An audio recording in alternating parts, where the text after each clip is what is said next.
Débrief donc des 5 premiers matchs de la semaine numéro 17. Je vous rappelle que ce débrief, vous pouvez aussi le retrouver sur la chaîne YouTube TD Actu. Laissez un commentaire, mettez un pouce levé. Et puis aussi que ce débrief est sponsorisé par notre partenaire de paris en ligne Unibet. Il est aussi juste au-dessus de ma tête, mais il est aussi au-dessus de la tête de Kevin. Donc Unibet qui permet de parier sur tous les matchs NFL de votre choix.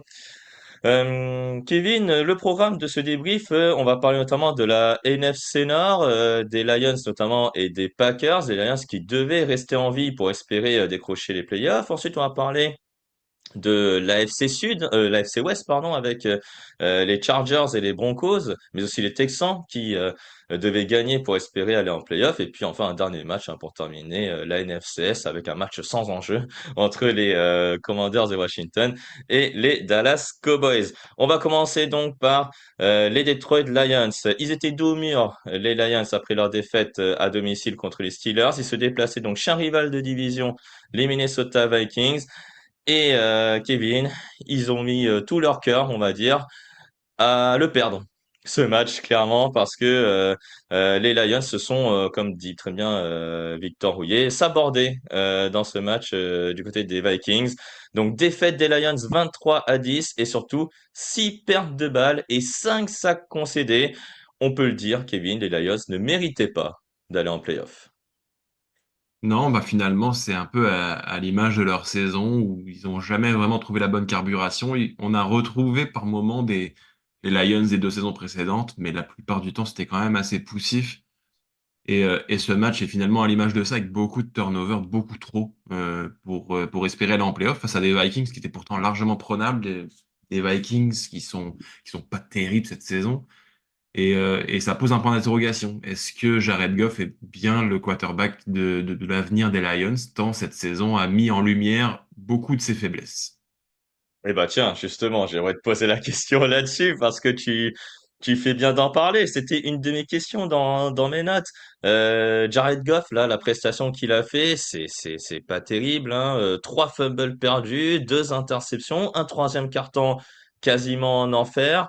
Il a lancé un touchdown tout de même, mais j'aimerais te poser la question sur l'avenir des Lions et donc de Jared Goff au poste de quarterback titulaire. Est-ce que les Lions à l'intersaison devrait se pencher sur la question d'un futur quarterback titulaire à la place de Jared Goff. Je pense que c'est quand même un peu prématuré parce que il a perdu Ben Johnson évidemment. C'est le coordinateur offensif qui a ressuscité sa carrière. Cette année, c'est plus difficile. Il a manqué aussi de support. Il y a eu beaucoup de blessures, notamment Sam Laporta, qui est un joueur qui l'aide beaucoup. Quand il y a un manque d'options, Sam Laporta est souvent libre sur des petits gains et ça fait avancer l'attaque et ça permet de pas accuser Jared Goff. Cette année, Ouais. ça n'a pas été le cas et forcément, on lui tombe un peu dessus. Voilà, quand je regarde ses derniers matchs contre les Rams et contre les Steelers, c'est des matchs à plus de 300 yards, des 3 touchdowns, aucune interception, Mhm. mais il perd. Donc voilà, est-ce qu'aujourd'hui, c'est le quarterback qui peut faire gagner une équipe et la prendre sur ses épaules? Visiblement, la réponse est non. Il a eu la chance jusqu'à présent aux Lions d'être bien entouré et de pouvoir être le guide sans nécessairement prendre la charge offensive totalement à son compte. Cette année, quand on lui a demandé de le faire, la preuve, face aux Vikings, il n'en est pas capable. Ouais, donc en fait, on parle pas de changement de quarterback, mais peut-être pas dès cette intersaison, mais dans les intersaisons suivantes, on pourrait se poser la question. En gros, tu ne le vois pas faire gagner les Lions, on va dire, aller au moins jusqu'en Super Bowl. C'est ça ton avis, si j'ai bien compris. Exactement. En tout cas, il prouve pas qu'il est capable de le faire. Et Hmm. bon, c'est assez tôt. L'année prochaine, il aura une chance, mais clairement, il y a une petite épée de Damoclès au-dessus de sa tête pour le début de la saison prochaine. Qu'est-ce qu'il faut améliorer donc du côté des Lions si on veut mieux entourer Jared Goff? Qu'il faut un changement de coordinateur? Est-ce qu'il faut de nouveaux receveurs à ses côtés en plus de Sam Brown et de Laporta et de Williams? Qu'est-ce qu'il va falloir? Une défense aussi peut-être? Un staff médical? Ça pourrait être ça. Ouais, ouais, Parce ouais, que c'est voilà, c'est vrai. une équipe qui est souvent embêtée par les blessures. L'année dernière, s'ils perdent prématurément en playoff, c'est aussi parce qu'il n'y a plus personne en défense. Voilà, Mhm. cette année, c'est l'attaque qui est un peu plus touchée. Amon-Ra St. Brown traîne la patte depuis longtemps. Sam Laporta est absent depuis la moitié de la saison. Voilà, c'est trop Mhm. difficile aujourd'hui pour une équipe qui en plus changeait de coordinateur offensif et de schéma offensif de continuer à s'exprimer. Alors, bah, les Lions, c'est terminé pour eux. Bon, les Vikings, ils ont mis un point d'orgue à, on va dire, bien terminer la saison. C'est leur quatrième victoire consécutive, mine de rien, Kevin, aux Vikings du Minnesota. Bon, c'est la première équipe depuis enfin, depuis 2008 à gagner un match avec 3 yards net à la passe. Ça veut dire quoi? Ça veut dire que Max Brosmer, il a lancé pour 51 yards. Il a tellement pris de sacs qu'il en a concédé 48. Donc si vous faites le calcul, ça fait 3. 3 yards net à la passe. Donc, les Vikings ont gagné avec ça. Bon, c'est grâce à la défense, clairement, qu'ils ont gagné, Kevin. Oui, bah, grâce à la défense et puis grâce au jeu au sol aussi, hein, 158 yards au sol quand même. Deux touchdowns, c'est très très fort au sol, mais oui, la défense a fait sortir tellement le ballon des mains des Lions que derrière, finalement, il n'y a même pas eu besoin de quarterback. Je crois Oui, et qu'on puis peut qualifier le surtout, match de Max Brosmer d'un match de quarterback. oui, et puis surtout, ils ont limité le jeu au sol des Lions, hein. Alors les Lions, ils n'ont pas été tellement productifs au sol, mais tout de même, 1,9 yards par course, c'est vachement très très fort. Et tout ça, c'est orchestré par Brian Flores. Justement, Brian Flores, j'aimerais te poser la question sur lui. Est-ce qu'il ne mériterait pas une nouvelle chance en tant qu'entraîneur principal l'an prochain? Peut-être, et peut-être directement aux Vikings. On sait que Mhm. le poste de head coach du côté du Minnesota peut être sujet à débat. Pourquoi pas Mhm. effectivement donner sa chance à Brian Flores qui montre des choses intéressantes. Après, voilà, un head coach du côté des Vikings voudra avoir un quarterback, ce qui n'a pas été le cas cette année. Alors, on a Harrison Smith qui a fait un super match également, une interception et un sac. Moi, j'aimerais te poser la question aussi sur Harrison Smith. Est-ce que tu penses qu'il va continuer une saison de plus ou tu penses qu'il va prendre sa retraite à la fin de la saison? Il a tout de même 37 ans, Harrison Smith. Écoute, tant qu'il est performant, les bons safety dans la ligue, ça court pas les rues non plus. C'est pas un poste très très répandu et très très riche. Mhm. Voilà, tant qu'il est performant, en plus à cet âge-là, il va pas prendre un salaire énorme comme il a pu en prendre il y a quelques années. Voilà pourquoi s'arrêter pour lui, il est performant, et pourquoi les Vikings voudraient s'en séparer Mhm. si il est performant justement. Et puis, dernière question concernant Justin Jefferson, parce qu'une nouvelle fois, il fait un match à moins de 100 yards. Est-ce que s'il voit qu'il n'y a pas d'amélioration au poste de quarterback, alors quand je dis amélioration, c'est déjà JJ McCarthy sur la manière de jouer, mais aussi peut-être une amélioration de, on va dire, de la QB room. Est-ce que tu penses que Justin Jefferson pourrait aussi réclamer son départ? Peut-être, c'est vrai que cette année, c'est de loin sa pire saison en carrière. Et, Mhm. mais après, Jordan Addison n'a pas fait mieux non plus. Donc Ouais. peut-être que oui, Justin Jefferson voudrait partir. Les mauvaises langues diront qu'il fait exprès pour faire baisser sa cote et avoir un prix moins cher pour partir. Je sais pas. Mais oui, clairement, il peut pas se permettre une deuxième saison comme il l'a vécu cette année. Ouais, c'est sûr, mais les Vikings s'imposent et sont à l'équilibre, 23-10 donc face aux Lions. Ils sont même dans le même bilan que les Lions de Détroit, et les Lions de Détroit, ils peuvent terminer dernier de leur division. Ça, c'est un truc qu'on n'imaginait pas avant le début de la saison. Et donc, Kevin, le bilan de la NFC North, c'est donc Lions et Vikings qui étaient en playoff, et ben, ils sont en dehors des playoffs parce que ceux qui vont prendre leur place, ce sont les Packers de Green Bay qui étaient aussi en playoff hein, aussi hein, la saison dernière. Mais les Packers de Green Bay, ils vont aller en playoff, oui, mais dans quel état? Parce que les Packers, ils se sont inclinés lourdement à domicile face aux Baltimore Ravens sur le score de 41-24. Le réveil des Ravens et le réveil brutal notamment d'un certain Derrick Henry. Il suffit de voir les chiffres, Kevin, tout simplement. 36 courses, 216 yards et 4 touchdowns. Jamais un coureur adverse n'a fait autant de yards et a mis autant de touchdowns. Donc en Lambeau Field, Kevin, Derrick Henry. On va pas dire qu'il est de retour, mais ça y est, il a enfin sorti un match référence cette saison, c'est celui-là. Ouais, très très impressionnant. On a retrouvé le grand Derrick Henry. Il avait déjà, il me semble, 11 courses à la fin du premier quart. C'est complètement colossal. La plupart des running backs n'atteignent même pas ce total dans un match. Lui, il l'a fait au premier quart. Il avait déjà 3 touchdowns à la mi-temps. C'est ça. C'était complètement fou. Et j'ai envie de dire que du côté de Green Bay, un seul aide vous manque et tout est dépeuplé. Sans Micah Parsons, cette défense n'est plus que l'ombre de ce qu'elle a été en début de saison et jusqu'à présent. Et c'est vraiment très apeurant, j'ai envie de dire, pour les playoffs du côté des Packers. Alors on va revenir sur les Packers plus tard, Kevin. En tout cas pour les Ravens, ils ne sont pas éliminés des playoffs parce que les Steelers doivent gagner désormais, mais après après si les Steelers gagnent, on ne sait pas, hein, parce que vous retrouvez ce podcast le lendemain, les Ravens seront éliminés, cette victoire n'aura pas servi à grand-chose. Mais sinon, à part ce match de d'Eric Henry, les Ravens, ils ont semblé vraiment en pleine forme, notamment en attaque, aussi à la passe avec Tyler Huntley, peut-être 107 yards, mais il a trouvé des receveurs, il a trouvé quelques solutions, notamment dans cette défense dont on va parler tout à l'heure.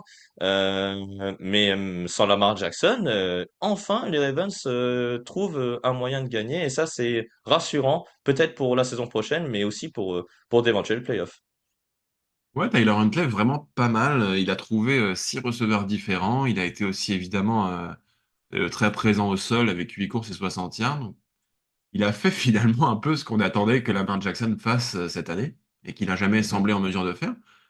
Et ça a bien fonctionné, même si évidemment il n'avait pas un casting fou autour de lui, hormis Zay Flowers et Mark Andrews. Derrière, c'est beaucoup des remplaçants et des seconds couteaux.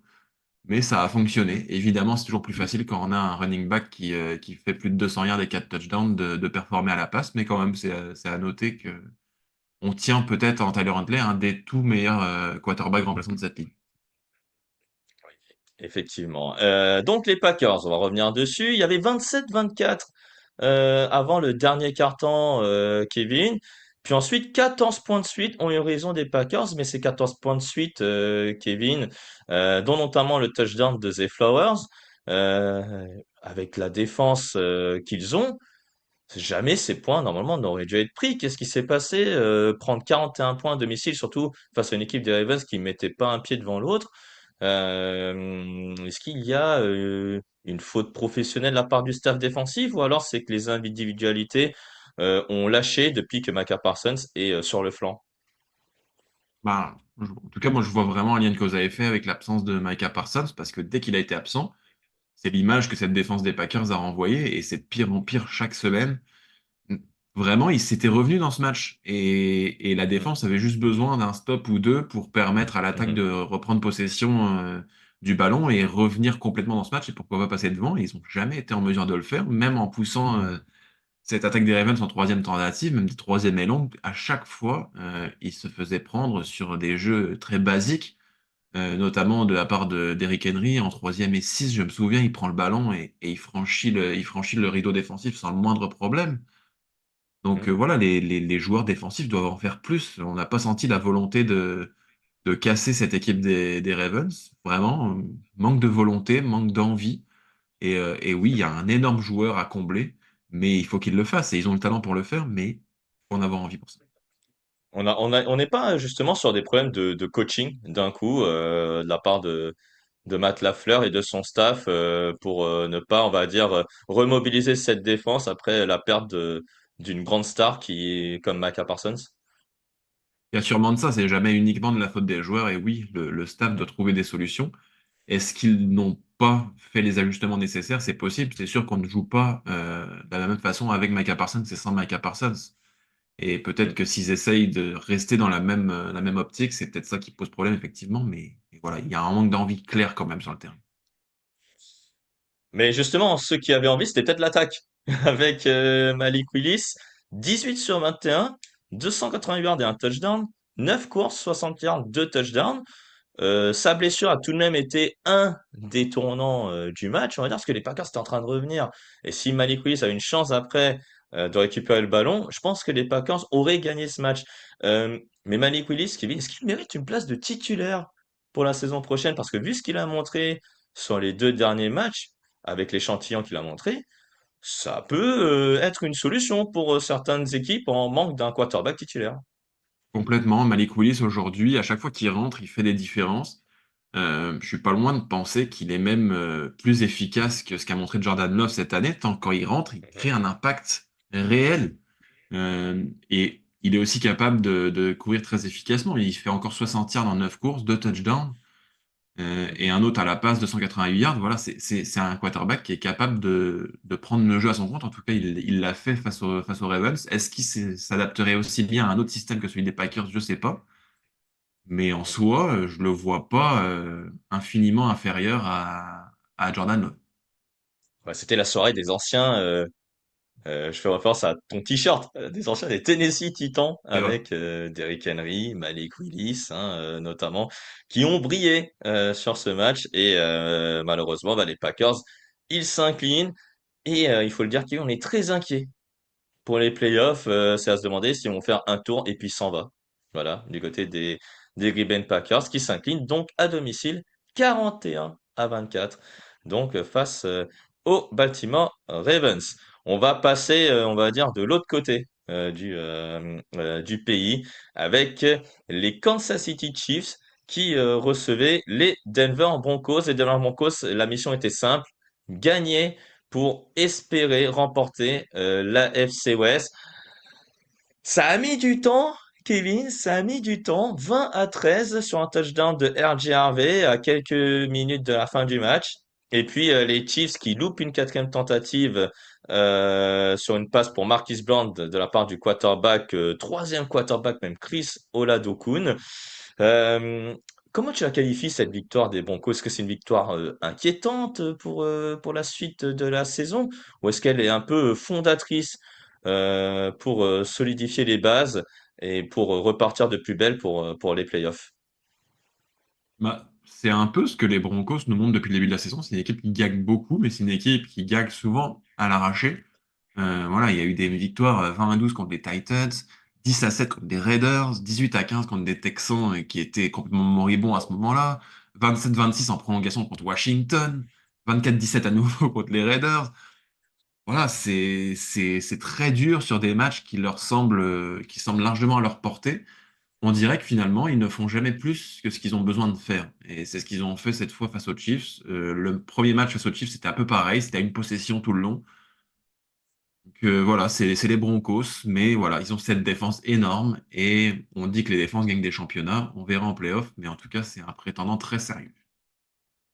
Oui, la défense, je pense qu'on va pas vraiment développer dessus. On sait que c'est l'une des meilleures de la ligue, avec c'est la meilleure en termes de sacs notamment. Donc ça, il n'y a pas grand-chose à dire. Moi, j'aimerais te poser la question sur l'attaque. Donc avec Bonix à 26 sur 38, 182 yards, un touchdown, une interception. L'interception, c'est peut-être pas de son fait, hein, c'est un super jeu notamment de Nick Bolton. Mais Kevin, là, si jamais la défense n'y arrive plus, est-ce que cette attaque est capable d'élever son niveau de jeu, notamment en playoff, pour battre bah, des équipes comme, bah, je sais pas, les Bills, les Patriots? Est-ce qu'ils seront capables de cette attaque? C'est le gros point d'interrogation parce que Bonix est capable de sortir un match à 400 yards, 4 touchdowns, rouler sur une attaque et dans le même temps faire un match comme il en a fait là, un touchdown, une interception, moins de 200 yards et finalement ne pas permettre à son équipe de faire la différence. J'ai envie de dire qu'il est dépendant de ce jeu au sol. Quand il fonctionne bien, Bonix va rouler sur les défenses adverses. Quand il tâtonne un peu plus comme face aux Chiefs, bah, c'est plus compliqué. La grosse faiblesse des Broncos de cette année, c'est qu'ils n'ont pas encore trouvé ce running back numéro un. RJ Harvey semble avoir un beau potentiel. Mais voilà, c'est encore Mhm. un rookie qui a du mal à être régulier chaque semaine. Ouais, je vous rappelle que Jarvey est un rookie, que J.K. Dobbins est absent, peut-être jusqu'à la fin de la saison. Je sais pas s'il reviendra pour les playoffs, il faut que je vérifie ça, mais il me semble qu'il peut être dispo. Euh, J.K. Dobbins, pardon, pour les playoffs. Du côté des Chiefs, là, bon, les Chiefs, alors là, sur l'image, c'est pas 7-9, hein, c'est 6 victoires, 10 défaites. C'est la première fois que Andy Reid, du côté des Chiefs, fait une saison à 10 défaites. Donc c'est pas très glorieux, mais bon, vu la saison dont ils étaient en train de faire, c'est finalement un record, on va dire, anecdotique. T'en as pensé quoi de Chris Oladokun, hein, 13 sur 22, 66 yards, un touchdown, tu l'as trouvé comment sur ce match? Bah, je trouve ça vraiment dommage pour lui parce qu'il y a vraiment une opportunité de commencer la saison en tant que titulaire la saison prochaine. On sait que Mahomes sera Hmm. très probablement pas prêt. Il y aura quelques matchs à jouer en tant que titulaire et que les Chiefs sont entre garder Oladokun, recruter à la free agency.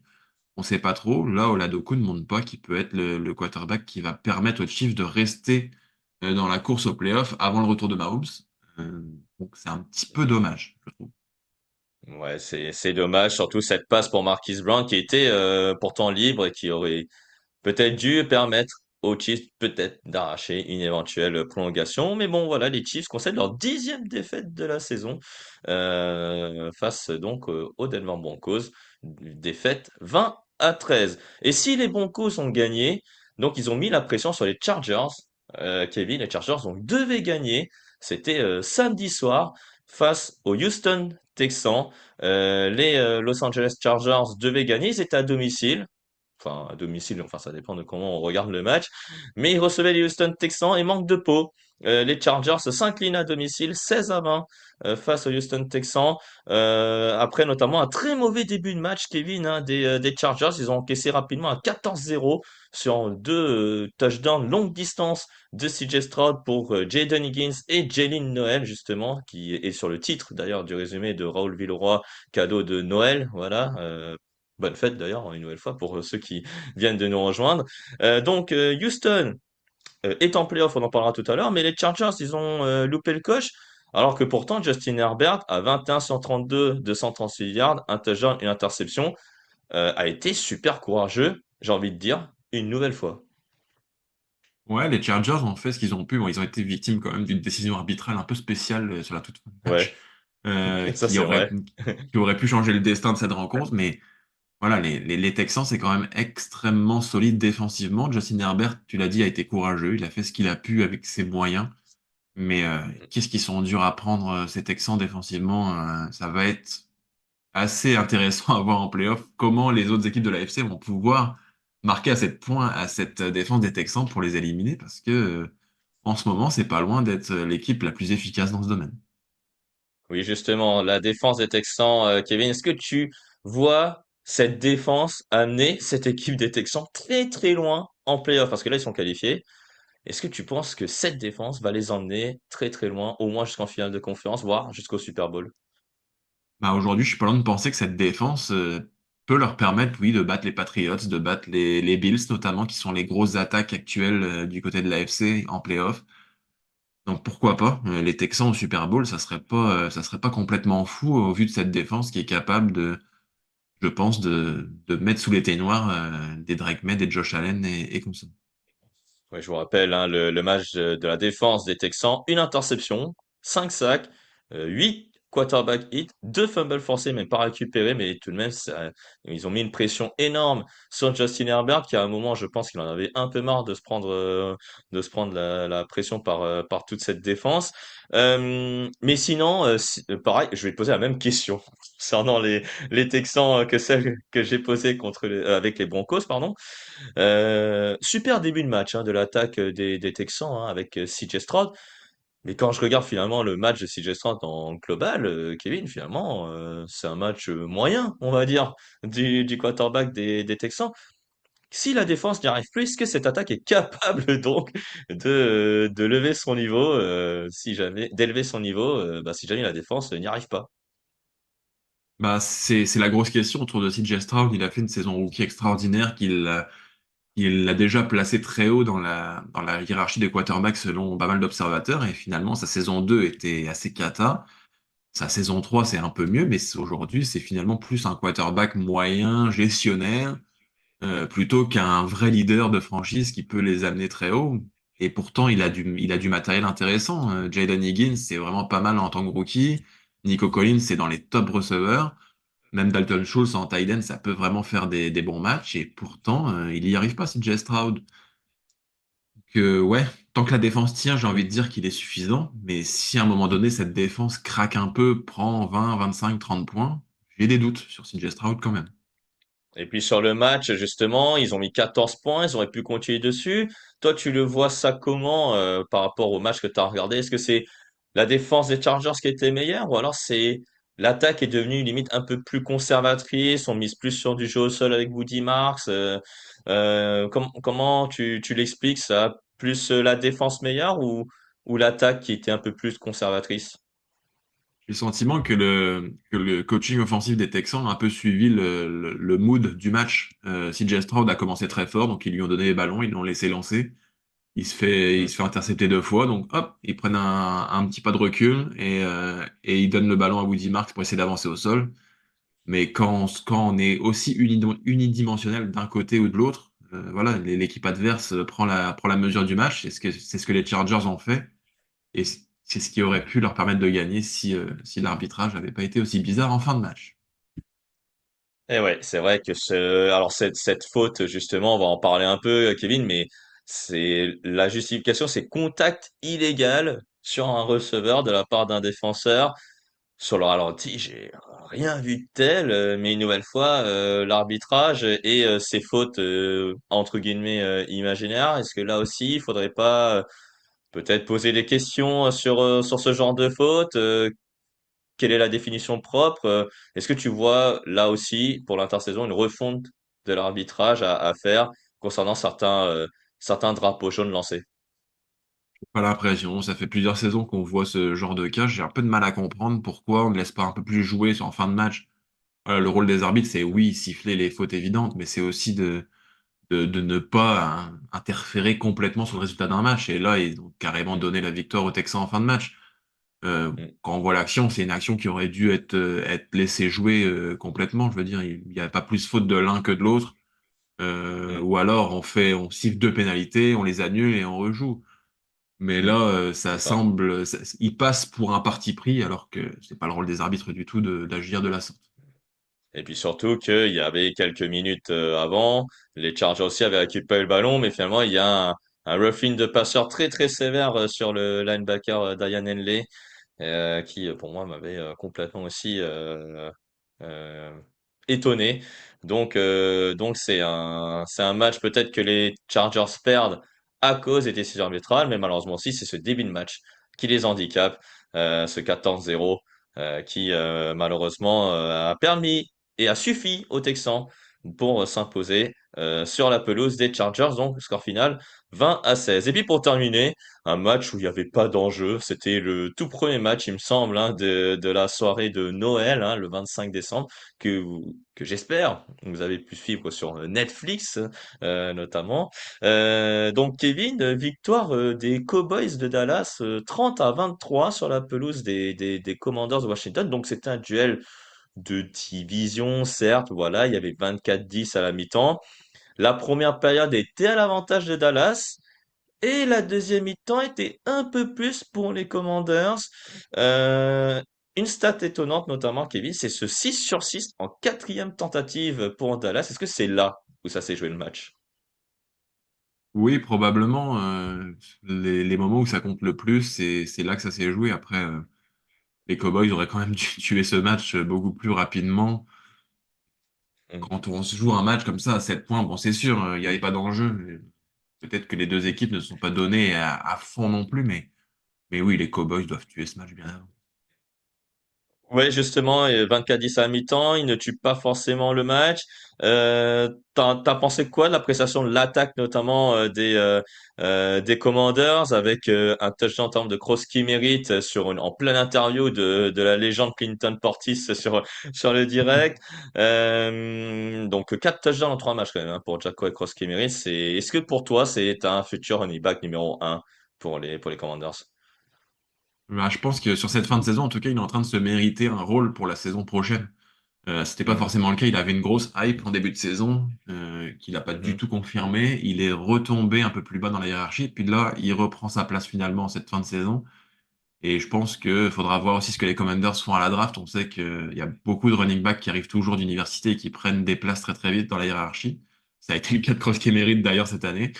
Mhm. Donc il faudra voir, mais il aura un rôle à jouer la saison prochaine, c'est sûr, au vu de ce qu'il montre. Et puis aussi peut-être des menaces défensives, hein, notamment 3 sacs hein, pour Jarzan Newton, hein, donc peut-être une future menace intérieure pour les Commanders. Moi, j'aimerais te poser la question parce que là, le bilan des Commanders, Kevin, c'est 4 victoires, 12 défaites. C'est quand même un bilan qui ne confirme pas, malheureusement, la très très belle première saison de Dan Quinn du côté des Commanders. Donc ma question est la suivante concernant Dan Quinn. Est-ce que l'an prochain, il est sur un siège éjectable pour qu'il performe, on va dire, la saison prochaine, avec donc le retour de Jaden Daniels au poste de quarterback? Oui, bah, il fait partie de ces coachs qui vont être très surveillés et très attendus en début de saison prochaine. Faut lui redonner Jaden Daniels en forme. Les Commanders ont eu vraiment des difficultés avec leur quarterback, même Marcus Mariota n'a pas pu finir la saison. Donc, il Mhm. faudra voir ce qu'ils sont capables de faire, mais oui, va falloir que Jaden Daniels revienne en forme pour pouvoir juger aussi le staff des Commanders. Oui, c'est vrai que c'est Josh Johnson qui a joué pour les Commanders de Washington. Dallas, donc 7 victoires, 8 défaites et un match nul pour terminer ce débrief, Kevin. Malik Davis, il passe pour la première fois les 100 yards à la course. Hein, il n'a jamais fait ça de toute sa carrière, donc bravo à lui. Dak Prescott, 1937, 307 yards de touchdown. Est-ce que tu vois des promesses pour la saison prochaine ou t'en vois pas et tu te dis que les Cowboys resteront une équipe moyenne pour la saison prochaine? Bah, moi, je trouve que le niveau offensif, les Cowboys, ils ont réalisé une saison à la limite de l'exceptionnel. Ils ont été très très bons, un jeu au sol très efficace. Dak Prescott, finalement, peu de choses à lui reprocher cette année. Il y a eu un duo de receveurs, Pickens, CeeDee Lamb, excellent. Jake Ferguson, un top tight end aussi. Voilà, ils ont le package total pour aller loin, sauf qu'il n'y a aucune défense dans cette équipe. Et finalement, c'est la défense qui vient gâcher la saison de l'attaque. Les Cowboys savent ce qu'ils ont à faire. Faut renouveler cette défense. Je pense que c'était une erreur de laisser partir Micah Parsons comme ça. Et ils l'ont payé Mhm. par cette saison et cette élimination dans les playoffs. Mais non, ne me dis pas qu'il fallait un défenseur pour que Dallas soit en playoff. C'est ça que tu me dis là en fait. Bah, c'est ça que je dis. Et puis, on peut le voir aussi du côté de Green Bay, où sans Micah Parsons, c'est beaucoup plus compliqué. Et on a un peu le même cas que ce qu'ont vécu les Cowboys cette année. Exactement. Et George Pickens, dernière question sur lui pour terminer. Tu le vois où l'an prochain? Parce qu'il sera en fin de contrat. Il a fait une saison exceptionnelle, d'ailleurs Pro Bowler, et peut-être All Pro, qui sait. Une saison incroyable. Est-ce que tu le vois prolonger ou est-ce que tu le vois chercher son gros contrat ailleurs dans une franchise qui a besoin, qui a de l'argent? Allez, je dis ça comme ça, mais les Patriots peut-être, ils auront peut-être besoin. Effectivement, c'est difficile parce que les Cowboys payent déjà Dak Prescott, ils payent déjà CeeDee Lamb. Il y a Javonte Williams qui va être en fin de contrat aussi. Il y a des questions qui vont Hmm, se poser au poste de running back. Il a été très bon aussi. Je pense que pour hmm, George Pickens et les Cowboys, ce serait très bénéfique de rester dans ce système où ça marche bien pour les deux parties. On sait que Pickens, ça peut être un joueur aussi instable psychologiquement. Donc voilà, il a trouvé un endroit où ça se passe bien. J'ai envie de dire qu'il faudrait qu'il reste, mais voilà. Il connaît le bonhomme, et il risque d'avoir des très grosses offres. Ça va être très très difficile pour lui de résister aux sirènes des autres équipes, je pense. ouais, malheureusement. Et on espère que les Cowboys vont le conserver, n'en déplaise aux fans. Et on espère aussi pour lui qu'il aura le contrat qu'il mérite. Hein. On rappelle qu'il a été changé que pour un troisième tour, hein, George Pickens. Et là, les Cowboys ont flairé la bonne affaire. Donc bravo à eux. Donc je répète, victoire des Cowboys 31-23 face aux Commanders. C'est ainsi qu'on va clôturer le débrief donc des 5 premiers matchs de la semaine numéro 17 avant la suite des rencontres qui aura lieu donc dimanche et lundi.